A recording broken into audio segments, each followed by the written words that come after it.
IRF 150 versus IRF 250 versus 5200 1943 combo. இது வந்து பார்த்திங்கன்னா சப்வூஃபருக்கு பெஸ்ட்டு, இது வந்து பார்த்திங்கன்னா 5 சேனலுக்கு பெஸ்ட்டு அப்படிங்கிறத ஃபுல் அண்ட் கிளியராக எக்ஸ்ப்ளனேஷன் பண்ணிடுவேன். இந்த வீடியோவில் என்ன பற்றி பார்க்க போகிறோம் அப்படின்னு பார்த்துக்கிட்டிங்கன்னா IRF 250 IRF 150 மாஸ்ஃபெட் இருக்குங்களா.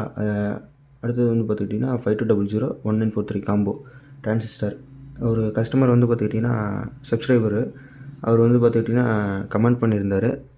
நிறைய பேர்த்து நான் கேட்டுட்ருக்கேன், எதுவும் கிளியரான ரெஸ்பான்ஸ் எதுவும் வரல அப்படின்னு சொல்லி. இந்த வீடியோவில் வந்து பார்த்துக்கிட்டிங்கன்னா அதை பற்றி தான் கிளியராக ஃபுல் பார்க்க போகிறோம். வணக்கம் ஃப்ரெண்ட்ஸ், இந்த வீடியோ வந்து பார்த்துக்கிட்டிங்கன்னா தனுஸ்ரீ ஆடியோஸ்லேருந்து வருது. இந்த வீடியோவில் அப்படின்னா ஒரு ரொம்ப இம்பார்ட்டண்டான கிளியரான டவுட்டு அப்படிங்கிறதெல்லாம் எல்லாமே இந்த வீடியோவில் கிளியர் பண்ணிடலாம். ஃபர்ஸ்ட் ஆஃப் ஆல் என்ன வந்து பார்க்க போகிறோம் அப்படின்னா IRF 150 விசஸ் IRF 250 எது நல்லது அப்படிங்கிறது வந்து பார்க்க போகிறோம். 5200 காம்போ வந்து எப்போ யூஸ் பண்ண வேண்டும் அப்படிங்கிறது வந்து பார்க்க போகிறோம். சப்வூஃபருக்கு எது பெஸ்ட்டு, சேனலுக்கு வந்து எது பெஸ்ட்டு அப்படிங்கிறது வந்து பார்க்கலாம். ஃபஸ்ட்டு காமனான கன்ஃபியூஷன் என்ன அப்படின்னு பார்த்திங்கன்னா டிரான்சிஸ்டருக்கு வந்து பார்த்திங்கன்னா வாட்ஸுங்கிறதே கிடையாது. வாட்ஸ் வந்து எதில் டிபெண்ட் பண்ணி இருக்கும் அப்படின்னு பார்த்துக்கிட்டிங்கன்னா சப்ளை வோல்டேஜு, ஸ்பீக்கரோட ஓம்ஸு, அப்புறமேட்டு வந்து பார்த்திங்கன்னா circuit diagram, circuit design, heat சிங்க்கும் அப்புறம் கூலிங் மேலே இருக்கிறது. இதுதான் வந்து பார்த்துக்கிட்டிங்கன்னா டிரான்சிஸ்டரோட பவரையும் கரண்ட்டையும், அதை வந்து ஹை கரண்ட் பேஸ் இன்ஸ்டண்ட்டாக வருது, இது எல்லாமே வந்து பார்த்துக்கிட்டிங்கன்னா தூக்கி கொடுக்குறது எது அப்படின்னு பார்த்துக்கிட்டிங்கன்னா டிரான்ஸ்ஃபார்மர் வோல்டேஜ் இருக்கட்டும், இல்லை ஸ்பீக்கர் ஓம்ஸு, ஸ்பீக்கர் வாட்டேஜ், இந்த மாதிரி விஷயங்களால் மட்டும்தான் வந்து பார்த்துக்கிட்டிங்கன்னா டிரான்சிஸ்டர் வந்து பார்த்திங்கன்னா ஹை பவராக வந்து பார்த்திங்கன்னா வேலை செய்யுது. அடுத்து வந்து பார்த்துக்கிட்டிங்கன்னா IRF 150 விசஸ் IRF 250 அப்படிங்கிறத பற்றி இந்த காணொலியில் வந்து பார்க்க போகிறோம். IRF 150 பற்றி எக்ஸ்பிளைன் பண்ணிடலாம். ஃபஸ்ட்டு இது வந்து பார்த்திங்கன்னா மாஸ்ஃபெட் டைப்பு, அதாவது வந்து பார்த்திங்கன்னா வோல்டேஜ் வந்து பார்த்திங்கன்னா ஹேண்டில் பண்ணும் கம்மியாக, அதாவது வந்து வோல்டேஜ் கம்மியாக கொடுத்தோம்னா கூட கொஞ்சம் ஹேண்டில் பண்ணக்கூடிய ஐட்டம் வந்து பார்த்துக்கிட்டிங்கன்னா மாஸ்ஃபெட்டுங்கிறது. அடுத்து வந்து பார்த்திங்கன்னா கரண்ட் ஹேண்டில் மீடியமாக வந்து பார்த்துக்கிட்டிங்கன்னா இருந்தாவே ஓகே, இது வந்து பார்த்திங்கன்னா வேலை செய்யும் IRF 150ங்கிறது. அடுத்து வந்து பார்த்திங்கன்னா ஸ்மூத் சவுண்டாக வரும், அதாவது வந்து பார்த்துக்கிட்டோம்னா ஸ்மூத்தாக இருக்கும். எதுக்கு பெஸ்ட்டு அப்படின்னு பார்த்திங்கன்னா ஸ்டீரியோ ஆம்ப்ளிஃபையருக்கு, இல்லை வந்து பார்த்திங்கன்னா 5 சேனல் கூட பெஸ்ட்டு தான் IRF 150ங்கிறது. அதாவது வந்து பார்த்துக்கிட்டோம்னா எப்படின்னா லோ வோல்டேஜ் ப்ளஸ் வந்து பார்த்திங்கன்னா லோ கரண்ட்டு கொடுத்தா கூட இது மீடியமாக, அதாவது வந்து பார்த்திங்கன்னா இப்போது ஆரஞ்சு இந்த மாதிரி யூஸ் பண்ணுறவங்களுக்கு கரெக்டாக இருக்கும், அது வந்து பார்த்திங்கன்னா கரெக்டாக இருக்கும். அடுத்து வந்து பார்த்திங்கன்னா 8 ohms ஸ்பீக்கரு, அடுத்து வந்து 24 வோல்ட்டு இல்லைனா 32 சப்ளை கொடுத்தோம் அப்படின்னா அது வந்து IRF 150ங்கிறது வந்து பார்த்துக்கிட்டோம்னா ஹெவியாக சப்வூஃபருக்கு வந்து பார்த்திங்கன்னா கண்டிப்பாக சூட் ஆகாது. ஏன் அப்படின்னு பார்த்துக்கிட்டோம்னா அது வந்து பார்த்துக்கிட்டோம்னா ஒரு 6 ஸ்பீக்கர் ஒரு 5 போடுறோம் அப்படின்னா நீட்டாக, அதை வந்து பார்த்திங்கன்னா ஸ்மூத்தான கிளியரான ஆடியோ வந்து பார்த்திங்கன்னா எடுத்து கொடுக்கும். அதில் வந்து பார்த்துக்கிட்டோம்னா IRF 150 அடிச்சிக்க எந்த இதுவும் கிடையாது. அடுத்து வந்து பார்த்துக்கிட்டோம் அப்படின்னா IRF 250யோட எக்ஸ்ப்ளனேஷன் போயிடலாம். IRF 250 வந்து பார்த்திங்கன்னா IRF 150யோட பவர் அதிகம். IRF 250ங்கிறது கரண்ட்டு வந்து பார்த்திங்கன்னா ஹேண்டில் வந்து பார்த்திங்கன்னா பெட்டராக பண்ணும். 150 விட 250 வந்து பார்த்திங்கன்னா கரண்ட்டை வந்து ஹேண்டில் பண்ணும் நல்லா. பட் ஹீட்டு கொஞ்சம் அதிகமாக தான் இருக்கும். IRF 150யோட IRF 250ங்கிறது வந்து பார்த்திங்கன்னா ஹீட் அதிகமாக இருக்கும். பட் பெஸ்ட்டு எதுக்கு அப்படின்னு பார்த்திங்கன்னா மீடியம் பவர் மோனோக்கு, மீடியமான சப்வூஃபர் அப்படின்னு எடுத்துக்கிட்டோம் அப்படின்னா 10 inch இப்போ வந்து பார்த்திங்கன்னா 10 inch 4 ohmல போட்டால் கரெக்டாக இருக்கும், இல்லை 8 inch 4 ohmல இந்த மாதிரி போட்டோம்னா கரெக்டாக இருக்கும். 12 inch வந்து பார்த்துக்கிட்டோம்னா டிரான்சிஸ்டர் போட்டால் தான் நல்லாயிருக்கும். அதனால தான் வந்து பார்த்திங்கன்னா நீங்கள் எந்த கஸ்டமைஸ்டு ஆம்ப்ளிஃபையர் இந்த மாதிரி எந்த மார்க்கெட்லேயா இருக்கட்டும், இல்லை டெக்னீஷியனாக இருக்கட்டும், எந்த டெக்னீஷியன் பண்ணி கொடுத்தாலுமே ஏன் வந்து பார்த்துக்கிட்டோம்னா மாஸ்ஃபெட் வந்து பார்த்துக்கிட்டோம்னா 4FETக்கு போட மாட்டாங்க. 4 டிரான்சிஸ்டர் வந்து பார்த்திங்கன்னா 5200 இல்லை NJW இந்த டிரான்சிஸ்டர் டைப் மட்டும் தான் போடுவாங்க. ஏன் அப்படிங்கிறது காரணம் அப்படின்னு பார்த்துக்கிட்டோம்னா அதான் IRF 150 250ங்கிறது வந்து பார்த்திங்கன்னா 5 சேனலுக்கு வந்து பார்த்திங்கன்னா கரெக்டாக இருக்கும், ஸ்மூத்தான கிளியரான ஆடியோ தரதுக்கு கரெக்டாக இருக்கும். பட் பேஸ் அப்படின்னு எடுத்துக்கிட்டோம் அப்படின்னா 5200 1943 காம்போ தான் போடுவாங்க. நீங்கள் எந்த போர்டு எடுத்துக்கிட்டாலுமே சரி, மோனோ போர்டாக இருக்கட்டும், ஸ்டீரியா இருக்கட்டும், ஏன்னா வந்து பார்த்திங்கன்னா நீங்கள் வந்து ஹை பவர் யூஸ் பண்ணோம் அப்படின்னா டிரான்சிஸ்டரை கூட 5 சேனலுக்கு போடலாம், அது தப்பு கிடையாது. பட் சப்வூஃபர் பேஸ் அதிகம் வரணும் அப்படிங்கிறதுக்கு பசரம் என்ன போடுவாங்கன்னா 5200 தான் போடுவாங்க. நம்ம அதாவது வந்து பேஸுக்கு வந்து பார்த்துக்கிட்டோம்னா IRF 150 இல்லை 250 வந்து பார்த்துக்கிட்டோம்னா அந்தளவுக்கு பவர், அதாவது வந்து கரண்ட்டை வந்து பார்த்திங்கன்னா ஹேண்டில் பண்ணாது அப்படிங்கிறத உண்மை. அடுத்து வந்து பார்த்திங்கன்னா கம்பேரிசன் போயிடலாம். குயிக்கான கம்பேர் என்ன வந்து பார்த்துக்கிட்டோம்னா IRF 150 வந்து பார்த்திங்கன்னா சேனலுக்கு பெஸ்ட்டு கண்டிப்பாக. ஐஆர்எஃப் 250 அப்படிங்கிறது வந்து பார்த்துக்கிட்டோம்னா பேஸ் கொஞ்சம் பெட்டராக இருக்கும். பட் ரெண்டுமே அல்டிமேட் தான். சப்வூஃபர் கிடையாது. சப்வூஃபருக்கு வந்து யூஸ் பண்ண வேணாம். சப்வூஃபர் வந்து பார்த்துக்கிட்டோம்னா எது பெஸ்ட்டு அப்படின்னு பார்த்துக்கிட்டோம்னா கண்டிப்பாக 5200 1943 காம்போ மட்டும் தான் பெஸ்ட்டாக இருக்கும்.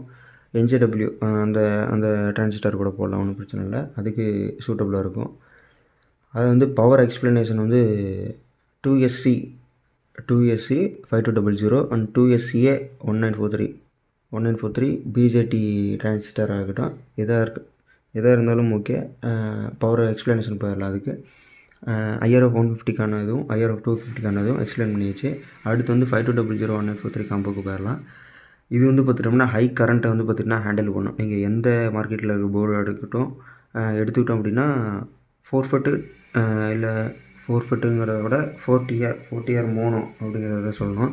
40R மோனோவாக இருக்கட்டும், 60R மோனோவாக இருக்கட்டும், 80R மோனோவாக இருக்கட்டும், எதுவாக இருந்தாலும் ஓகே. 5200 1943 காம்போ போடும்போது வந்து பார்த்துட்டோம்னா கரண்ட் வந்து பார்த்திங்கன்னா ஹை கரண்ட்டு, அதாவது வந்து வோல்டேஜ் அதிகமாக தர சொல்லுவாங்க. ஆம்பியர் அதிகமாக இருக்கணும். இப்போ JBLலாம் எடுத்துகிட்டோம்னா 6 ஃபட்டு குமாராக இருக்கட்டும் இல்லை வசந்தா இருக்கட்டும், எது போட்டாலுமே வோல்டேஜ் அதிகமாக கொடுக்கணும்னு சொல்லியிருப்பாங்க. 35 இல்லைனா 45 அதிலே கொடுத்துருப்பாங்க. இந்த வோல்டேஜ் கொடுத்தா பெட்டராக இருக்கும் அப்படிங்கிறதுக்காக அதுக்கேற்ற மாதிரி போர்டு வந்து பார்த்திங்கன்னா அவங்க வந்து பார்த்திங்கன்னா செஞ்சுருப்பாங்க. இந்த மாதிரி பட்சத்தில் வந்து பார்த்துட்டோம்னா அந்த மாதிரி டிரான்ஸ்ஃபார்மர் வோல்டேஜ் அதிகமாகவும் ஆம்பியர் அதிகமாகவும் கொடுத்தோம்னா நல்லா ஹேண்டில் பண்ணும். அதே மாதிரி வந்து பார்த்திங்கன்னா ஹீட்டிங் இஷ்யூ வந்து பார்த்திங்கன்னா மோனோவாக இருக்கும்போது கண்டிப்பாக வரதான் செய்யும். அதை வந்து பார்த்திங்கன்னா தடுக்க முடியாது, பட் மேனேஜ் பண்ண முடியும். அதுதான் முக்கியமான விஷயங்கிறது. 5200 1943 காம்போவில் வந்து ஹெவி பேஸ் கிடைக்கும். பெட்டரான அவுட்புட் வந்து பார்த்திங்கன்னா சப்வூஃபர் அண்டு பிரிட்ஜ்டு மோனோக்கு வந்து பார்த்திங்கன்னா கண்டிப்பாக இருக்கும்.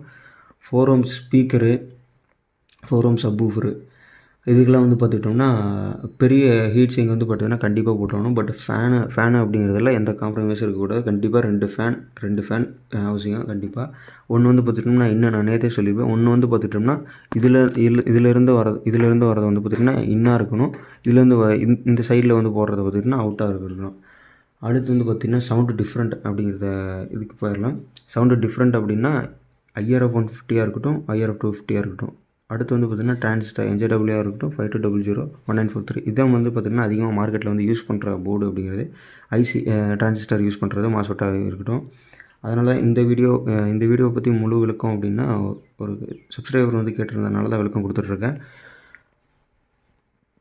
சவுண்டு டிஃப்ரெண்ட் வந்து பார்த்தோம் அப்படின்னா IRF சீரிஸ் வந்து பார்த்துட்டோம்னா நீங்கள் 150 இருக்கட்டும் 250 இருக்கட்டும் எதோ போட்டாலும் ஓகே.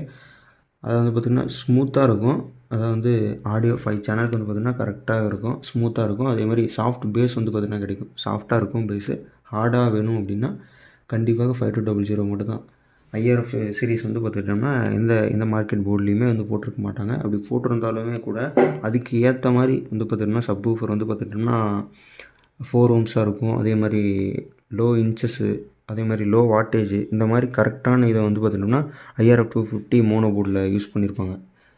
நம்ம இப்போ வந்து என்ன பார்க்க போகிறோம் அப்படின்னா 5200 வந்து பார்த்திட்டோம்னா பஞ்சு பேஸ் வந்து பார்த்திங்கன்னா கண்டிப்பாக இருக்குது. டிஜே ஃபங்க்ஷனுக்கு இல்லை பார்ட்டி இந்த மாதிரி இதுக்கெல்லாமே எது யூஸ் பண்ணுவாங்க அப்படின்னு பார்த்துக்கிட்டோம்னா இது NJW யூஸ் பண்ணலாம். இல்லை அப்படின்னா 5200 கண்டிப்பாக யூஸ் பண்ணலாம். NJW பற்றி ஃபுல் டீட்டெயில்ஸான இது வந்து பார்த்திங்கன்னா அடுத்த வீடியோவில் போடலாம்.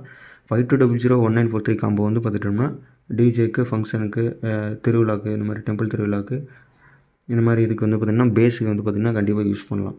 அடுத்து வந்து பார்த்திங்கன்னா ஃபைனலுக்கு வந்தாச்சு. அடுத்து வந்து பார்த்துட்டோம்னா சேனல் 5 சேனலாக இருக்கட்டும் இல்லை ஸ்டீரியோ ஆம்பாக இருக்கட்டும் IRF 150 போடலாம். அதே மாதிரி வந்து பார்த்துக்கிட்டோம்னா ஹோம், அதாவது வந்து பார்த்திங்கன்னா வீட்டுக்கு சப்வூஃபர் யூஸ் பண்ணுறோம் அப்படின்னா மீடியமாக இருந்தால் போதும், லோ வால்யூம் பேஸ் இருந்தால் போதும் அப்படின்னு நினைக்கிறவங்களுக்கு IRF 250 வந்து பார்த்திங்கன்னா மேட்சிங்காக இருக்கும். அடுத்து வந்து பார்த்திங்கன்னா ஹெவியாக யூஸ் பண்ணுறவங்களுக்கு இந்த 40R இந்த 60R 80R வந்து போடுறவங்களுக்கு அப்படின்னா கண்டிப்பாக 5200 யூஸ்ஃபுல்லாக இருக்கும். ஹெவி சப்வூஃபர் அண்ட் டிஜே கூட யூஸ் பண்ணிக்கலாம். அந்தளவுக்கு பவர்ஃபுல்லானது. அந்தளவுக்கு டிரான்ஸ்ஃபார்மர், அந்தளவுக்கு வந்து பார்த்திங்கன்னா டிரான்ஸ்ஃபார்மர் வந்து வோல்டேஜ் அண்ட் ஆம்பியர் வந்து பார்த்திங்கன்னா கண்டிப்பாக கொடுக்கணும். பிரிட்ஜ்டு மோனோ சப்வூஃபருக்கு கண்டிப்பாக 5200 1943 மட்டும்தான் கரெக்டாக இருக்கும், மேட்சிங்காக இருக்க வாய்ப்பு இருக்குது. பிரிட்ஜ்டு மோனோ சப்வூஃபருக்கு கண்டிப்பாக 5200 தான். அடுத்து வந்து பார்த்திங்கன்னா ஹீட்டை வந்து எப்படி வந்து பார்த்திங்கன்னா சேஃப்டியாக ஹேண்டில் பண்ணி ரொம்ப லைஃப் வந்து பார்த்துக்கிட்டோம்னா எடுக்கிறது அப்படிங்கிறத பற்றி சொல்லலாம்.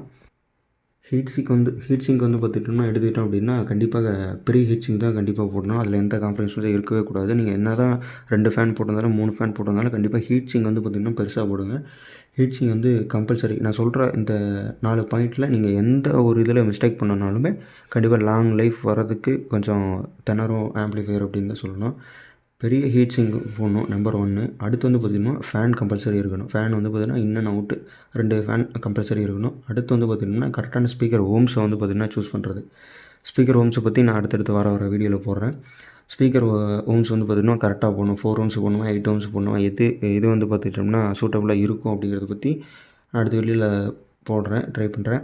அதே மாதிரி வந்து பார்த்துட்டோம்னா கரெக்டான ட்ரான்ஸ்ஃபார்மர் அப்படிங்கிறப்போ கண்டிப்பாக ஆம்பியர் அதிகமாக இருக்கணும். அதே மாதிரி வோல்டேஜும் கரெக்டான இதில் டிசைனில் போர்ட் டிசைனிங்கில் என்ன வோல்ட் கொடுத்துருக்காங்க அப்படிங்கிறத பாருங்கள். அதே மாதிரி சர்க்யூட் டயக்ராம் பாருங்கள். சர்க்யூட் டயக்ராமில் எது வோல்டேஜ் கரெக்டாக கொடுத்துருக்காங்கன்னா அந்த வோல்டேஜ் நீங்கள் கொடுத்தீங்கன்னா கரெக்டாக இருக்கும், மேட்சிங்காக இருக்கும். அதே மாதிரி வந்து பார்த்துட்டோம்னா டேரெக்டாக சொல்லிடலாம் எந்த இதுக்கு பெஸ்ட்டு அப்படின்னு சொல்லி. IRF 150 வந்து பார்த்துக்கிட்டோம்னா சேனலுக்கு வந்து பெஸ்ட்டாக இருக்கும்.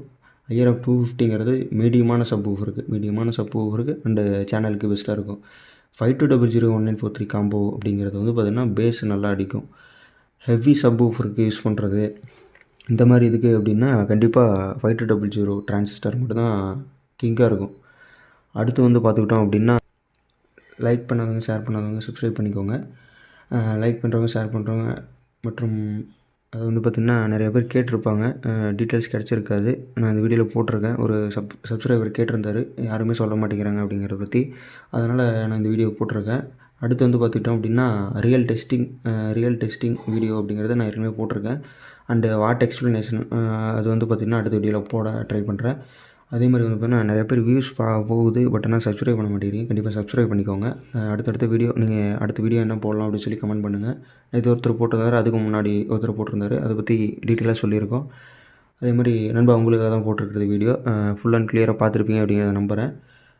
இது எங்கேருந்து சொல்கிறோம் அப்படின்னு பார்த்திங்கன்னா தனுஸ்ரீ ஆடியோஸ். நம்பரை வந்து பார்த்துக்கிட்டோம்னா ரைட்டில் கொடுத்துருப்பேன். அது இல்லை அப்படின்னா டிஸ்கிரிப்ஷனில் கொடுத்துருக்கேன். எது டவுட் அப்படின்னா கமெண்ட்ஸ் பண்ணுங்கள், இல்லை கால் பண்ணுங்கள். முத்துக்கல்பட்டியிலேருந்து தனுஸ்ரீ ஆடியோஸ் 9366113333 அதுதான் என் நம்பரு. எதாவது டவுட் அப்படின்னா கால் பண்ணுங்கள். ஓகே, இந்த வீடியோ வந்து பார்த்திங்கன்னா முடிச்சிக்கலாம். ரொம்ப நன்றி இந்த வீடியோ வந்து பார்த்திங்கன்னா முழுசாக பார்த்ததுக்கு. ஓகே, அடுத்த வீடியோ வந்து சந்திப்போம். எதாவது டவுட் அப்படின்னா கீழே கமெண்ட்ஸ் பண்ணுங்கள். ஓகே.